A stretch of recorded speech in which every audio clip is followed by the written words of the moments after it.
Hello, everyone. Today's commentary deals with what can happen when we as human beings try to play God. Um, and this commentary is called Dangerous Knowledge. We begin with a quotation from Nikola Tesla, who once wrote, "You will live to see man made horrors beyond your comprehension." The 1818 Mary Shelley masterpiece, Frankenstein, is a cautionary tale of how things can go horribly wrong when scientific curiosity and unbridled ambition tempt us to play God. In a series of letters, Robert Walton, the captain of a ship bound for the North Pole, recounts to his sister back in England the progress of his perilous mission. Initially successful, the voyage is soon interrupted by an ocean of impassable ice. Trapped, Walton encounters Dr. Victor Frankenstein, who has been traveling via dog sledge across the ice and is weakened by cold. Walton grants him sanctuary aboard ship, helps restore his health, and hears the fantastic tale of the monster that Dr. Frankenstein created. Victor first recounts his early life in Geneva. Following a blissful childhood spent in the company of his eventual bride, Elizabeth Lavensa, and his close friend, Henri Clerval, Victor enters the University of Ingolstadt to study natural philosophy and chemistry. And while there, he becomes obsessed by a quest to discover the secret of life. After several years of scientific research, Victor becomes convinced that he has found the answer. He thereby succumbs to the age-old temptation that has haunted mankind ever since Adam and Eve shared an iniquitous apple in Eden. Believing himself armed with the godlike knowledge he has so long sought, Victor spends months feverishly fashioning a creature out of cadaverous human body parts. And one fateful night in the secrecy of his apartment, he animates his creation. However, its hideousness and corruption horrifies him. After a fitful night of sleep, haunted by the specter of the unholy monster looming over him, he runs into the streets, eventually wandering in pitiful remorse. Victor runs to his friend Henri, who has come to study at Ingolstadt, and he leads him back to the apartment. But the monster is gone, and Victor falls into a feverish illness. Sickened by his terrible deed, Victor prepares to return to Geneva to his family and to health. But just before departing Ingolstadt, he receives a letter from his father, stating that his youngest brother has been murdered. Grief-stricken, Victor hurries home. While passing through the woods, where his brother was strangled, he sees the unleashed monster and becomes convinced that it committed the murder. Arriving in Geneva, Victor finds that Justine Moritz, a kind, gentle girl who had been adopted by the Frankenstein family, is accused of the crime. Despite her protestations of innocence, she is tried, condemned, and executed. State sacrifice of the innocent has obvious biblical significance here. Victor again grows despondent, guilty with the knowledge that the evil monster he conceived is responsible for the death of two innocent loved ones. Hoping to ease his grief, Victor obsequiously vacations in the Alps. One day, while alone crossing an enormous glacier, the monster approaches Victor. It confesses to the murder of Victor's brother, but begs for understanding. Lonely, shunned, and forlorn, the monster claims that he struck out at Victor's brother in a desperate attempt to hurt his cruel creator. The monster begs Victor to create a mate for him, one equally grotesque, to serve as his sole companion. Frankenstein is therefore tempted to prevent future evil by doing more evil, which is yet another timeless temptation presented to us by the father of lies. Victor at first refuses, mortified by the prospect of creating another evil monster. However, the monster, like Satan, is eloquent and eventually persuades Victor. After returning to Geneva, Victor heads for England with Henri to gather information for creation of the female monster. Leaving Henri in Scotland, Victor secludes himself on a desolate island in the Orkneys and works reluctantly at replicating his first success. One night, Victor glances out the window and sees the monster glaring back at him with a frightening grin. Horrified by the potential consequences of his work, Victor destroys his new creation. Enraged, the monster vows revenge, swearing that he will be with Victor on his wedding night. Later that same night, Victor takes a boat out onto a lake and dumps the remains of the second creature into the water. Mysteriously, the wind picks up and prevents him from returning to the island. In the morning, he finds himself near an unknown town. Upon landing, he is arrested and informed that he will be tried for a murder committed the previous night. Victor denies any knowledge of the murder. When shown the body, he is shocked to behold his friend Henri with the mark of the monster's deadly fingers on his neck.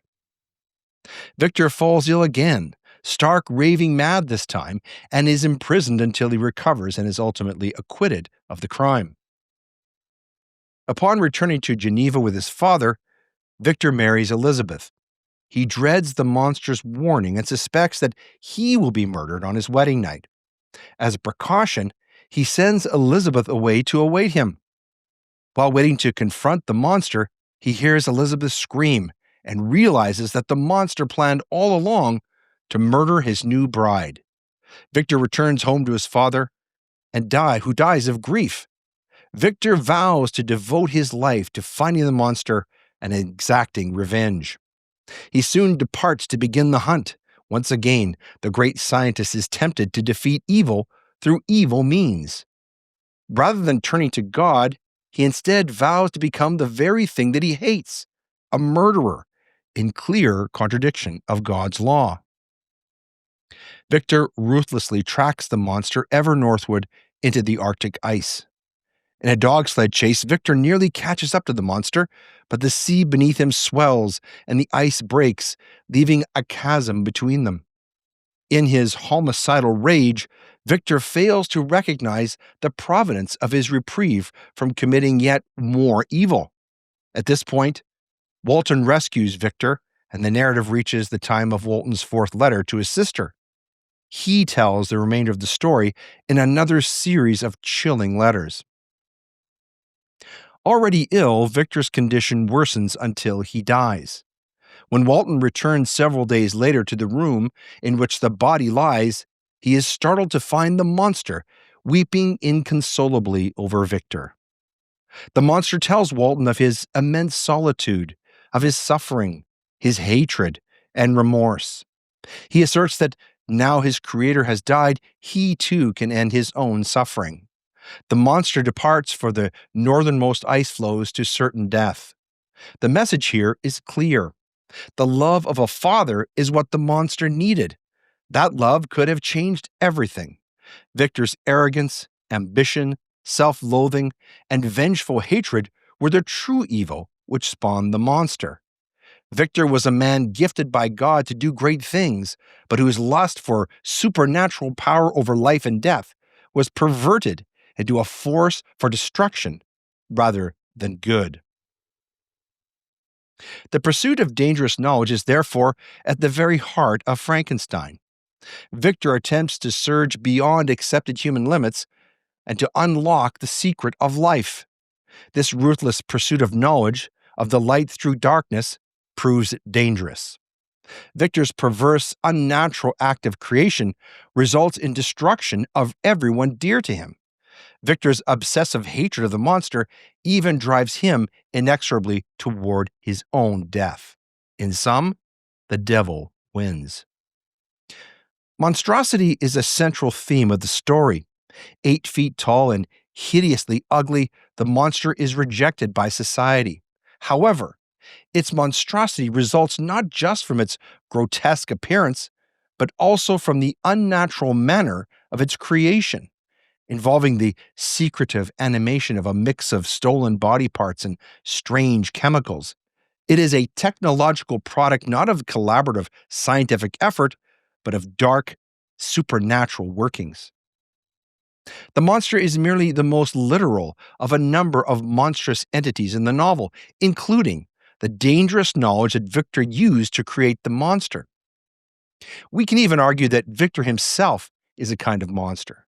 His ambition, secrecy, and obsessive narcissism alienate him from human society and the moral order. Appearing outwardly ordinary, he may be the true monster inside, as he is eventually consumed by all encompassing hatred of his own creation. Frankenstein suggests that unbridled ambition is dangerous because it has the potential to beget evil. Victor's ambition motivates him to create the monsters. He compares his own ambition to a list of other destructive ambitions. Quote, if no man allowed any pursuit whatsoever to interfere with the tranquility of his domestic affections, Greece had not been enslaved. Caesar would have spared his country. America would have been discovered more gradually, and the empires of Mexico and Peru had not been destroyed. End quote. The fact that Victor compares his own work to the destruction of entire civilizations underscores just how huge his ambition really is. The suggestion that his ambition makes him like Satan, quote, the archangel who aspired to omnipotence, also points to the grandiosity of Victor's ideas. He imagines himself as nothing less than the devil incarnate. His real mistake, therefore, is that he places ambition above his God-ordained moral responsibilities to humanity. 2 centuries on, we appear to have learned nothing from the lesson described in Mary Shelley's classic horror tale. Scientists evidently still fail to understand that just because something is possible does not mean that they should actually be doing it. We now live in a time when technology is advancing at an exponential pace without guardrails. Consequently, just like Victor Frankenstein, ambitious researchers armed with dangerous knowledge are pretty much doing whatever they like. In secret laboratories all over the planet, moral atrocities are being committed, and monstrosities every bit as scary as the Frankenstein monster are being created. Unfortunately, since the mainstream media talks very little about what is going on behind closed doors, most of us have no idea what is happening. Here are 10 sickening examples of Frankensteinian abominations being conceived by our top scientists today. Number 1, researchers in China have successfully created mice from 2 fathers. They have no mothers, but can produce offspring. It is being heralded as, quote, a huge step forward for our understanding of mammalian reproduction, end quote, and could theoretically have implications for humanity, though this is hopefully still a long way from reality. Led by Yang Chai Wei of Shanghai Jiao Tong University in China, the team injected 2 sperm cells into an empty egg. They then used epigenome engineering to reprogram the sperm DNA, allowing an embryo to develop. Over 250 such embryos were implanted in female mice, but only 2, both male, survived to adulthood. This may be a low success rate, but both mice were fertile and fathered offspring, which is unprecedented. Researchers have previously created viable mice from 2 mothers. However, attempts to do the same for mice with 2 fathers has been less successful. The embryos develop up to a point but then stop growing. They are hindered by a process known as genomic imprinting. This happens when certain maternal or paternal genes are shut down during development. This is a fundamental barrier to unisexual reproduction in mammals. God, it seems, installs his own guardrails over his creation. Number 2, a company known as Colossal Biosciences was able to use genetic engineering to bring dire wolves back from extinction and now wants to do likewise for the woolly mammoth, the dodo, and the Tasmanian tiger. Anyone who has watched Jurassic Park knows how this story is bound to end. Relying upon deft genetic engineering and ancient preserved DNA, colossal scientists deciphered the dire wolf genome, and rewrote the genetic code of the common gray wolf to match it. Using domestic dogs as surrogate mothers, they recently birthed three separate cubs. So, for the first time, they restored a line of beasts whose live gene pool was long extinct. Time magazine met the males at a fenced field in a U.S. wildlife facility on the 24th of March of this year, conditional upon their location remaining secret to protect the animals from prying eyes. What about protecting us from prehistoric pack predators? Colossal was founded in 2021 and already employs 130 scientists. The dire wolf is not the only animal that Colossal wants to bring back. In March, the company surprised the scientific community with news that it had copied mammoth DNA to create a woolly mouse, a chimeric critter with the long golden coat and accelerated fat metabolism of the mammoth. Number three, it is being reported that a group of very prominent scientists intend to play God by building synthetic human DNA from scratch. The radical new Synthetic Human Genome Project is attempting to build synthetic human DNA from scratch, but is anyone asking how this Frankensteinian science will impact society? Leading an effort to analyze these new genomic developments from a social science perspective is Professor Joy Zhang of the University of Kent. With major technologies poised to radically transform society, staying ahead of these changes has become a significant concern for scientists and policymakers alike. Number four, what would it be like to know that you were literally frozen for 3 decades before being born? Well, recently, a couple in Ohio set a brand new record by giving birth to a child born from an embryo frozen for 30 years. Tim and Lindsay Pierce recently welcomed their infant son, Thaddeus Daniel Pierce. Lindsay told MIT Technology Review that her family thought this birth, quote, like something out of a sci-fi movie, end quote. It is believed to be the longest that an embryo has been frozen before resulting in a successful live birth. The previous record was a pair of twins born in 2022 from embryos frozen in 1992. Number five, a team of researchers led by a scientist at Stanford University has developed a brain-computer interface which can literally read minds. This new brain-computer interface is nearly 75% accurate. Published in the journal Cell, it could enable brain-computer interface, or BCI, systems to help people who cannot speak aloud communicate by silently thinking a password to activate the system. According to the lead author Aaron Kuntz of Stanford University, quote, "This is the first time we've managed to understand what brain activity looks like when you just think about speaking," end quote. Number six, according to a recent Puff piece published in the Carbon Herald, a company called Savor would have us begin eating carbon-based butter. The Gates-backed Breakthrough Energy Ventures was able to achieve this technological marvel by molecularly constructing fat from CO2, green hydrogen, whatever that is, and methane. Yummy! This revolutionary new product claims to answer the growing need for sustainable food chain solutions, offering a reliable alternative to agriculture. My guess is that this would be the Frankenstein monster's favorite food. Number seven, how can anyone possibly think that this one is a good idea? Well, scientists in Brazil have created chimeric H5N1 viruses that did not previously exist in nature. A newly published peer-reviewed study states that researchers at Brazil's Butantan Institute have engineered entirely new influenza viruses in the labeling using reverse genetics, constructing chimeric H5N1 viruses.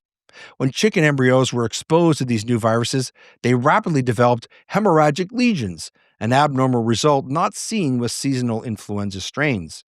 The reasons for this are, you guessed it, unknown.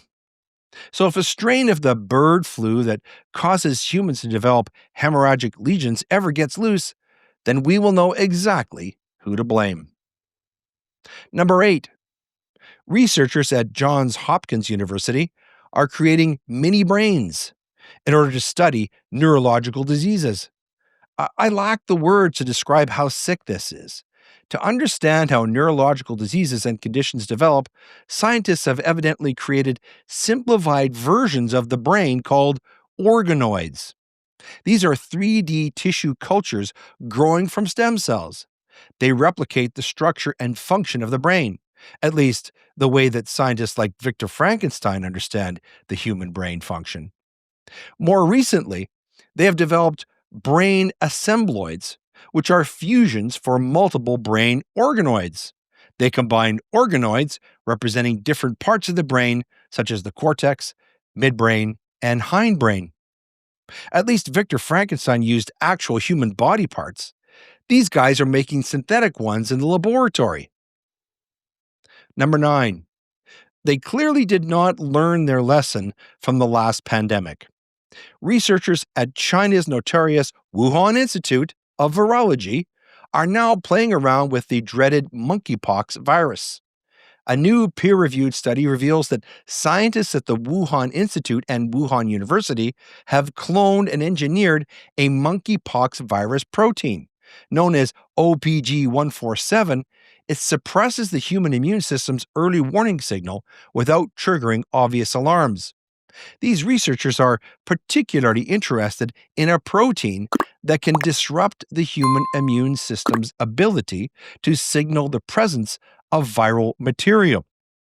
The new research, published in PLOS Pathogens in June of this year, shows that OPG147, originally found in the purported wild type monkeypox virus, has a covert capacity to interact with a key human immune sensor called MITA Sting. It disrupts our ability to signal the presence of viral material, which sounds awfully important in terms of your body's ability to fight off illness. And finally, number 10, this last one might be the most monstrous of all. Whole genome sequencing, or WGS, of in vitro embryos is advancing rapidly, with recent projects aiming to develop scalable, cost-effective methods to improve IVF success rates by enabling comprehensive genetic screening. A significant development is the ongoing work by the Petropolis Lab and Juniper Genomics, funded by Genome Canada. It is focused on creating single-cell WGS-based testing to provide greater certainty about embryo viability. Translation: prospective parents can purchase designer embryos for as little as $2,500. Forget eugenics. This technology offers parents the ability to design and purchase the precise genetic code and traits for their baby. Height, eye and hair color, IQ, you name it. The societal implications are frightening. If Hitler and the Nazis had this tech, then they could actually breed their own master race. A real-life boys from Brazil. Somewhere in hell, Dr. Josef Mengele is giggling. Now, what I have shared here is just what we know about, the tip of the iceberg that Dr. Frankenstein was found floating upon by Captain Walton as he chased the murderous monster of his own creation. That metaphor is chilling. The scientists set adrift in a hostile frozen sea, hunting science gone mad, trying to kill it before it destroys humanity. How much else is going on today behind closed doors that we know nothing about? When scientists set out to play God, there will inevitably be unexpected, unnatural, and unholy consequences. Of course, when the next great pandemic breaks out, there will be a tremendous effort to shield the scientific community of experts from blame. But the truth is that so many of the things that they are doing right now are completely and utterly insane. They are literally gambling with billions of lives, and they need to stop before it's too late. The future of humanity may even depend upon it. It is commonly said that genius walks together with madness. That is one way to view Victor Frankenstein, and history gives countless real-life examples. Great artists, philosophers, saints, scientists, and mystics often experience deep anguish alongside of their gifts. Michelangelo struggled with profound melancholy. Dostoevsky battled haunting despair. Martin Luther suffered under intense personal doubt and a crisis of faith before attaining the clarity and unity with God that sparked the Reformation. But why such suffering among the brightest minds and purest of hearts? Well, the Christian tradition has always known the answer. Genius, whether artistic, intellectual, or spiritual, is dangerous to the powers of darkness. The brighter the spiritual potential, the fiercer the resistance. Demonic forces do not waste their time tempting souls already surrendered to apathy. Rather, they attack those who pursue truth, beauty, and holiness.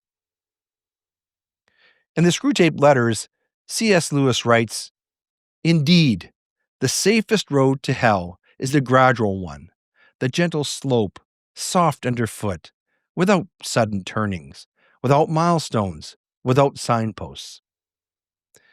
Evil most powerfully targets those who stand apart from this gradual descent, who resist the passive comfort of spiritual decay. Saints and seekers do not suffer because they are weak, but precisely because they threaten spiritual complacency. The more brightly our soul shines, the greater the target we become for the enemy. We live in an age when everything seems within our reach. Victor Frankenstein had this same sensation, which fueled his tragic fall into dangerous knowledge. Technology promises limitless knowledge, limitless comfort, limitless distraction. Yet paradoxically, this unprecedented access to potential has not made us morally or spiritually stronger. Quite the contrary. Vice, anxiety, and despair flourish openly. Has such evil recently intensified, or has it simply become more visible? History provides perspective. In periods of significant human advancement, such as the Renaissance, the Enlightenment, and the Industrial Revolution, spiritual struggles also intensified.